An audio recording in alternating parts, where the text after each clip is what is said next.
Look. We all make mistakes, even as experienced pilots. Here are 7 of the most common mistakes even us experienced pilots make. Number 1, overconfidence. This one happens very fast. If someone excels at their first training program or they start to pick up on it really quick after they return home, they get this overconfidence built up. They start thinking that they know all, can do all, and am all that there is to be. It happens quickly. This one can roll around within a matter of hours of starting to fly, or it could take 50 to 100 hours. This one can be extremely damaging and extremely dangerous because if you are too overconfident, you're going to push boundaries, you're going to do things you shouldn't do, you're going to find yourself in situations you shouldn't find yourself in. Your judgment's going to get quite clouded. You're going to start making mistakes that you shouldn't make. Number 2, feeling of invincibility. This one happens as well. And that is you've been doing it so long, you've done it so many times that you think you're just dang near invincible. Nothing can hurt you. No one can hurt you. And you can do everything perfectly. I have personally experienced this one many times.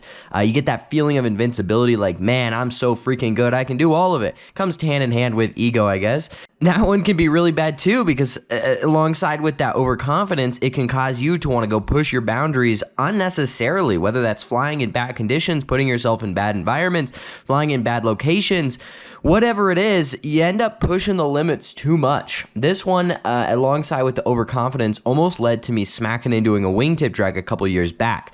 I dove in behind the trailer where there was rotor, doing a wingtip drag, and right as I was going down a wingtip drag, I hit that rotor, I sank down, I literally drug throttle cable. Not the move. That was hand in hand feeling of invincibility, thinking I can do all, be all, and being overconfident. Number 3, trying to impress. Listen, when your mom, dad, brother, sister, friend, buddy, whoever comes out to the field to watch you fly, you have this feeling that you have to impress them, whether that's doing maneuvers, diving around near the ground, taking them up tandem, just overall doing something that you perceive as cool. You try and impress them. You try and do more than what you can do. I even get this effect. Like if I'm flying in front of a crowd, whether that shows, a bunch of people just watching or they have cameras out, all of a sudden I start trying to impress them.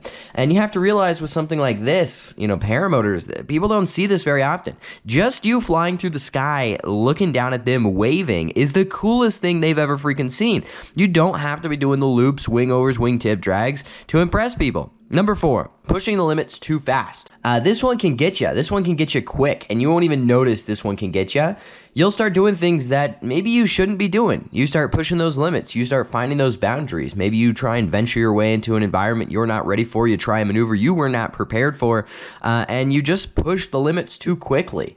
Honestly, get help. Go to find your instructor. Go back to your instructor. Fly with your instructor. Fly with other people that have more experience than you. Hang out with those that know more than you know because it will pay off. You have to take your time. Ask other people what you're ready for because chances are you're clouded. Your judgment's clouded. You think you're all this in a can of beans. And the reality is you're probably not. You're pushing those limits too quickly and you're just not ready for it. Number 5. Thinking because he can, I can too.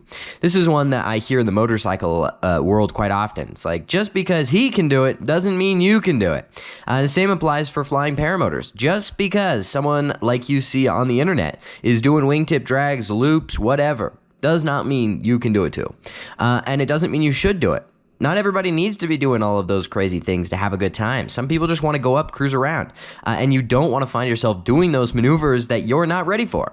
Number 6, flying in bad weather. This one, I think we're all probably guilty of at some point.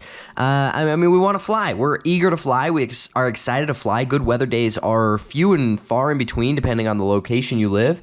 And when you do have decent weather, sometimes you push those limits. A month or so ago, I was flying and got hit with a gust front. Could we have avoided that? Most likely. Did we? No. We were eager to fly. We wanted to fly. We wanted to fly then. We got caught in a gust front. Thankfully, we were able to weather through it. We are just fine, landed safely. Everybody was good. But we did get caught in a gust front. That's flying in weather conditions we probably shouldn't. When the weather's not good. When the weather's good. It's best to avoid bad weather. Number 7, getting lazy. We all do it. as you start getting into it, you start getting a little bit more laid back. I don't need to do quite as much. I don't need to pay attention quite as much. It'll bite you in the butt. You got to pay attention. You got to still try. You got to still think things through. You got to still have that judgment. You got to know what you're getting yourself into. Don't just throw yourself around. Don't just get lazy and yank and bank and crank and sank. You got to try. You got to pay attention. You got to be in the game if you're going to be doing anything beyond just flying flat and level. Anyways, guys, this was my 7 tips, or mistakes, I should say, that experienced pilots make. I am guilty of each and every single one of them. And chances are, as you progress, you will too. I hope this can help you stay a little bit safer. If you want to learn how to fly a paramotor, you are interested in flying a flat top paramotor, give us a call, 800-707-2525, and I will see you guys in the next video. Hit that subscribe button, hit that like button, comment down below. Thank you guys for watching.